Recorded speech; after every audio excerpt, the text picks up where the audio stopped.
análisis costo-beneficio por sectores y los aspectos transversales.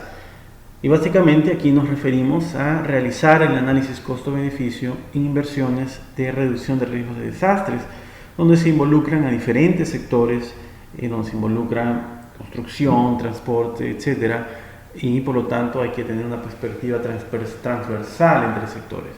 Y en estos casos lo característico de los proyectos de riesgo de desastres incluyen ciertos puntos. En primer lugar, los flujos de beneficios, o sea, los beneficios futuros del proyecto de reducción de riesgos de desastres son probabilísticos, no se observan con certeza, sino que existe incertidumbre y por lo tanto existe una probabilidad. Los beneficios en el caso de inversiones de reducción de riesgos de desastres son usualmente costos que se evitan, costos evitables, ¿no? Por ejemplo, si pensamos en el caso de reforzar hospitales frente a huracanes, el beneficio de hacerlo será evitar el costo de reconstruir el hospital en el caso de un huracán, o reducir la mortalidad o la morbilidad de aquellas personas que requieren tratamiento después de un huracán y que no pueden ir al hospital porque está destruido. Entonces, por lo tanto, cuando uno refuerza un hospital, evita estos costos. Y estos son los beneficios futuros. Y estos beneficios obviamente dependen de la severidad, de qué tan fuerte sea el huracán y de la frecuencia, de si va a haber un huracán o dos huracanes en los siguientes 20 o 50 años. Lo que ocurre en la vida real es que probablemente nunca veamos un huracán. Quizás se hace el reforzamiento del hospital para un huracán de nivel 5, por ejemplo, y al final en los siguientes 20 años o en los siguientes 50 años puede ocurrir no veamos ningún huracán de nivel 5, sino un huracán de nivel 2. Por lo tanto, ese beneficio, estos costos que se pueden evitar, no se observan, no se dan, no se manifiestan. O puede ser que nunca haya un huracán en los siguientes 50 años, que la frecuencia que se esperaba sea de 2 en 50 años, finalmente sea de 0. Por lo tanto, eso es un punto importante en la reducción de riesgo de desastre. Cuando uno evalúa inversiones en reducción de riesgo de desastres, estos beneficios o costos que se evitan son probabilísticos. Y ese es el primer punto que uno debe considerar. El segundo punto se refiere a la información de la frecuencia y la intensidad de los eventos peligrosos, información que es limitada. Sobre todo en países en desarrollo, donde no tenemos, técnicas o información o modelos que permitan estimar las frecuencias y la intensidad de estos eventos. En consecuencia, hay considerable incertidumbre sobre el riesgo real. No se sabe, ¿cierto? Solo tenemos información pasada, pero se necesita también información sobre el futuro, sobre cambios en el clima, sobre temperaturas en el océano, en fin, diferentes tecnologías sofisticadas que se necesitan para poder predecir un terremoto, un huracán, etc. Entonces, al no tener la tecnología adecuada, y esto incluso en países desarrollados, ¿cierto? Esta estimación de la frecuencia y de la intensidad de los eventos peligrosos genera incertidumbre. El tercer punto es que no necesariamente habrán beneficios positivos, y esto obviamente se refiere a que los beneficios de las medidas de reducción de riesgo de desastre pueden no ocurrir si un evento peligroso no ocurre en la vida del proyecto, ¿cierto? Como dijimos anteriormente. Los beneficios positivos no necesariamente tendrán lugar si es que no se da el evento peligroso con la magnitud ni con la frecuencia que uno esperaba. Por lo tanto, simplemente habrán costos. El costo de, por ejemplo, reforzar un hospital y ningún beneficio. Eso es posible y eso es algo que es parte del análisis costo-beneficio de reducción de riesgo de desastres. El cuarto punto, la cuarta característica de este tipo de análisis es que los niveles y las formas de vulnerabilidad pueden cambiar. sobre todo en países en desarrollo que experimentan cambios socioeconómicos rápidos o alto crecimiento demográfico.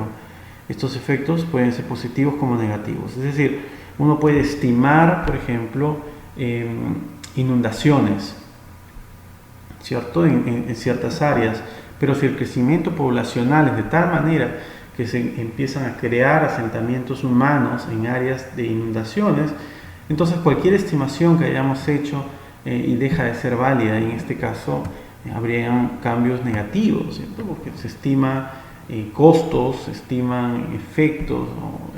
de cierta magnitud, pero finalmente son mayores porque la población se movilizó a zonas de alto riesgo. Pueden ser también positivos, y esto es lo más usual cuando hay crecimiento económico, en medida que aumenta, por ejemplo, los niveles de nutrición en la población y hace que la población en general sea más resistente a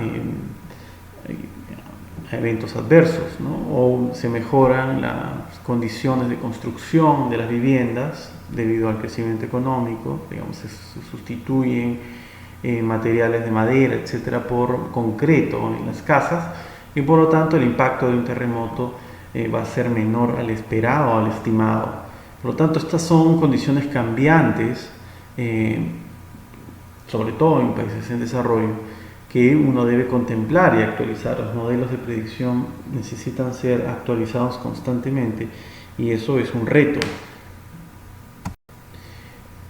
El otro punto es el efecto del cambio climático en general, que genera una gran incertidumbre sobre las proyecciones tanto de la severidad como de la frecuencia de eventos peligrosos.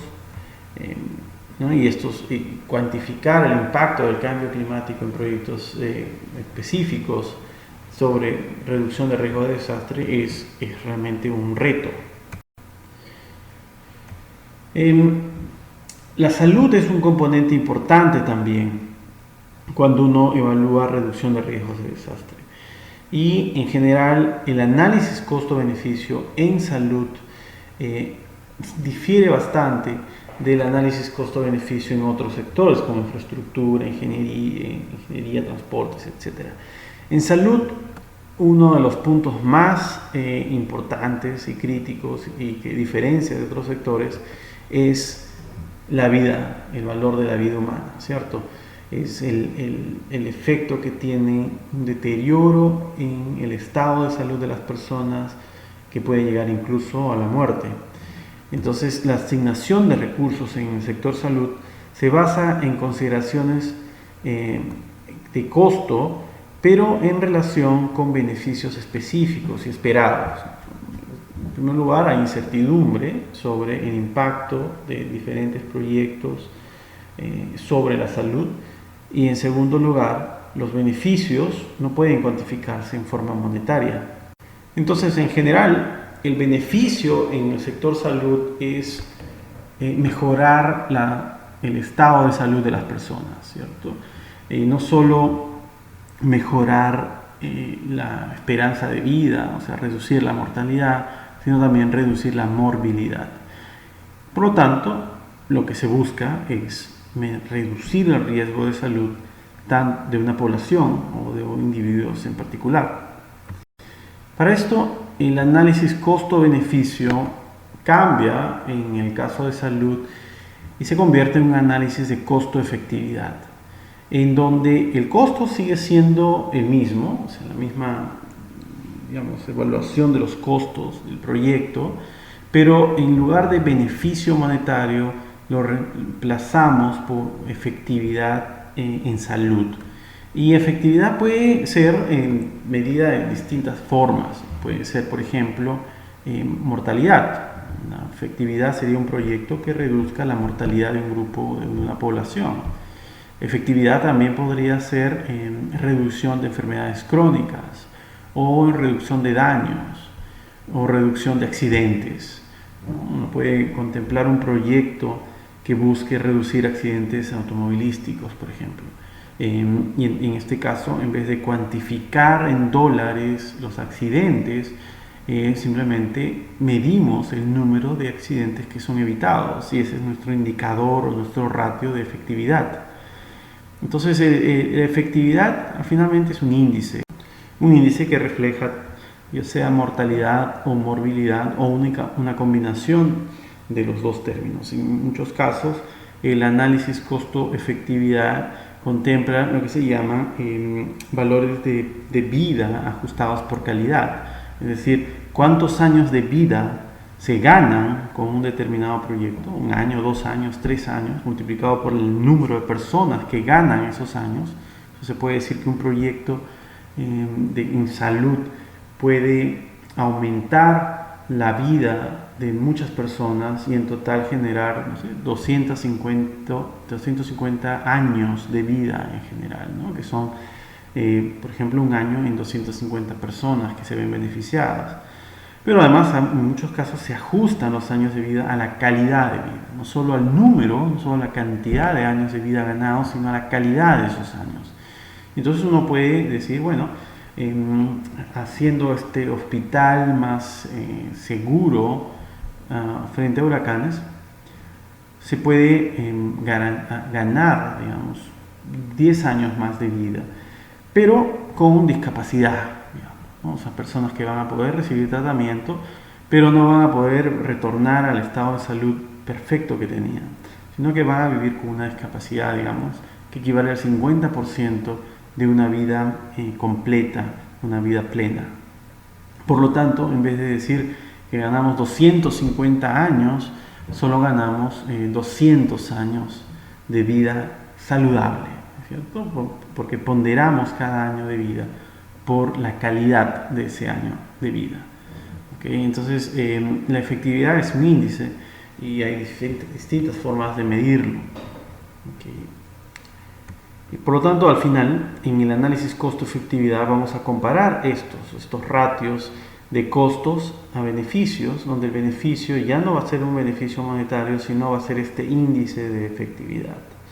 Y las decisiones se tomarán en base a este ratio de costo-efectividad, ¿no? Siguiendo más o menos la misma metodología que hemos utilizado anteriormente.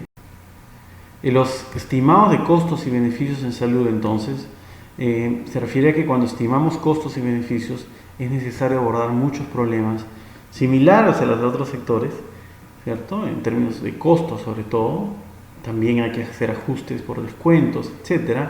Y también hay que hacer análisis de sensibilidad, sobre todo por la incertidumbre que existe en términos de las vidas que se pueden salvar.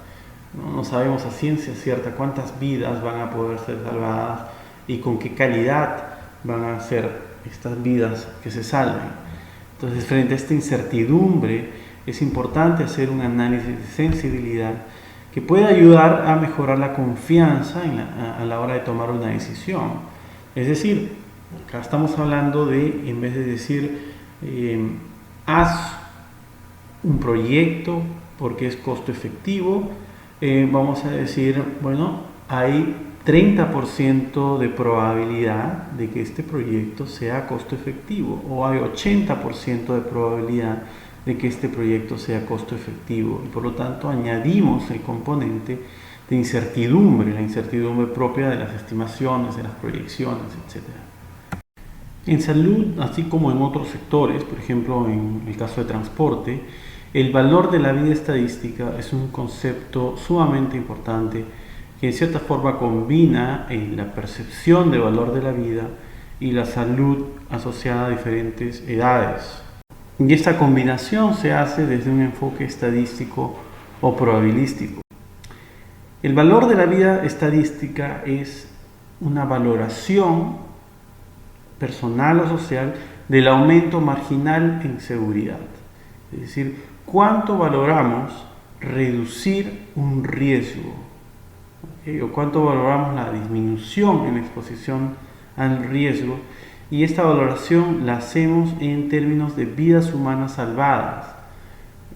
Otra forma de verlo es cuánto estamos dispuestos a pagar por disminuir un riesgo. Entonces, una forma matemática de expresar el valor de la vida estadística es entonces cuánto años, ¿cierto?, de vidas salvadas se están ganando, es el cambio en Y, los años de vidas que se salvan, gracias a cambios en la probabilidad de riesgo. ¿Okay? O sea, si cambiamos la probabilidad de riesgo, digamos, en 3%, si reducimos el riesgo en 3%, ¿cuántas vidas estamos salvando?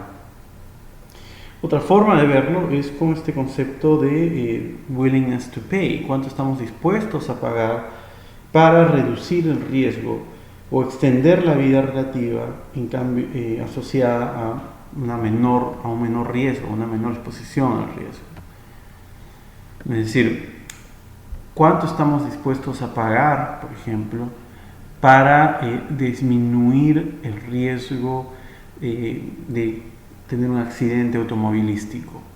¿Cuánto más estamos dispuestos a pagar por un auto, por ejemplo, que es más seguro y que reduce la probabilidad de muerte de 0.1 a 0.08? En la práctica, es posible estimar este valor de la vida estadística en forma directa a través de encuestas y se pueden hacer preguntas directas a personas sobre cuánto están dispuestos a pagar por un auto que tiene un cinturón de seguridad más resistente, o cuánto están dispuestos a pagar, cuánto más, ¿no?, estamos dispuestos a pagar por un ticket aéreo en una aerolínea que tiene menos récords de accidentes aeronáuticos. Esta es una forma directa de medirlo. Hay también formas de medirlo indirectamente y medir las preferencias de los individuos en base a las decisiones que han tomado previamente. Ejemplos de estos van sobre todo en el caso del transporte. Uno puede ver a nivel de país, por ejemplo, en cuánto invierte un país en términos de carreteras más seguras y cuántas vidas se pierden como consecuencia de las carreteras. Aquel país que invierte más, de cierta forma, salva más vidas. Y podemos entonces predecir o estimar cuál es el valor de una vida estadística en un determinado país, solo por comparando cuánto se invierte en seguridad vial y cuántas muertes asociadas a accidentes automovilísticos se presentan, o accidentes de transporte. Entonces, un país que invierte 10 millones de dólares en seguridad vial y tiene, no sé, 500 muertes, uno puede calcular más o menos cuál es el valor estadístico de una vida en ese determinado país. También se puede hacer a nivel de individuos, cuando los individuos toman decisiones de compras de autos más seguros, o decisiones de compras de inmuebles. Por ejemplo, si las personas deciden vivir cerca a una área de derrumbes, donde las propiedades cuestan $30,000 menos, entonces uno puede decir que la valoración de una vida estadística es de $30,000, sabiendo que se aumenta la probabilidad de muerte por derrumbes en 3%. Es decir, uno puede llevar esto a números y decir, bueno, se está por tener 3 muertes esperadas, y esta es la idea de vida estadística, ¿cierto? La posibilidad de que se pierda una vida, es una vida no real, sino estadística, existe la probabilidad de que se pierda. Entonces se pueden perder 3 vidas producto de moverse en una zona de mayores derrumbes, y a cambio se está pagando $30,000 menos en promedio. Y con este ratio podemos calcular cuál es el valor implícito que le está asignando esta población a la vida. Obviamente, este concepto de valoración de vida estadística y las técnicas que se utilizan se basan en el hecho de que los riesgos se pueden observar y que son visibles. La pregunta entonces es cómo se puede ampliar este concepto de riesgos directos a riesgos que no son visibles, riesgos futuros, en la mayoría de los casos que no sabemos, que no conocemos. Hoy en día uno puede conocer todos los riesgos, proyectar los riesgos a futuro, contaminación, medio ambiente, desastres naturales, pero no sabemos qué riesgos o qué eventos pueden ocurrir en el futuro, qué nuevos tipos de desastres podrían ocurrir. No todos los eventos futuros son visibles y por lo tanto es difícil cuantificarlo, prácticamente imposible. Ese es obviamente un reto. Otro punto importante es que en términos prácticos la edad del encuestado no importa cuando valoramos algunos riesgos. Sabemos que las personas más jóvenes toman más riesgos y la actitud frente a riesgos, este concepto de aversión al riesgo, cambia según la edad. Gente más joven está dispuesta a tomar riesgos y por lo tanto van a tener una valoración menor a la vida. Gente mayor tiene, digamos, es más aversa al riesgo, le asigna mayores costos a tomar riesgo y por lo tanto la valoración de una vida estadística tiende a ser mayor para poblaciones de mayor edad. Y este es un punto importante a considerar cuando se toman este tipo de análisis o costos-beneficios. Dentro de la perspectiva en que analizamos, es importante ver qué grupos estamos considerando en las edades de estos grupos. Para la transferencia de beneficios también, si decidimos transferir beneficios de un grupo favorecido a un grupo menos favorecido, debemos asumir que los riesgos directos son valorados al mismo tiempo independientemente de la edad. Es decir, probablemente hay un grupo favorecido que tiene beneficios más altos, productos de este proyecto de inversión, digamos, pero la valoración de este grupo de repente es mayor a la valoración del grupo menos favorecido. Es decir, si uno transfiere $1 millón del grupo favorecido al grupo menos favorecido, ese $1 millón vale menos para el grupo menos favorecido, ¿no? Probablemente porque tiene una menor valoración de la vida estadística. Entonces esta transferencia que uno hace pensando que va a mejorar la equidad puede no necesariamente funcionar cuando la valoración de las vidas estadísticas difiere entre los grupos a considerar. La valoración de la vida estadística entonces es distinta entre jóvenes y viejos. En la valoración de riesgos futuros, la edad de los individuos tiene una influencia en el análisis. Las políticas que reducen la exposición a la contaminación, por ejemplo, en la población en general, deberían considerar que los jóvenes tienen una valoración distinta a los viejos. Y por lo tanto, las decisiones deben ser consideradas tomando en cuenta el tipo de grupo de edad en el análisis. Otro caso importante es cuando se toman decisiones sobre niños, programas de vacunación, por ejemplo, o programas de educación inicial o infantil. En estos casos son los adultos quienes toman decisiones por los niños, pero los adultos tienen una valoración de la vida estadística y una valoración del riesgo diferente a la que tendrían los niños. En principio, la valoración del riesgo en los niños es complicada de medir. Una aproximación del willingness to pay, de cuánto están dispuestos a pagar. Bueno, los niños al no percibir ingresos tienen una valoración distorsionada sobre el pago que están dispuestos a tomar para tomar riesgos. Entonces la pregunta es, bueno, si se están tomando decisiones sobre niños, pero considerando la valoración de riesgo de los adultos, entonces cualquier decisión va a ser distorsionada y esto definitivamente genera desafíos importantes en el análisis de costo-beneficio.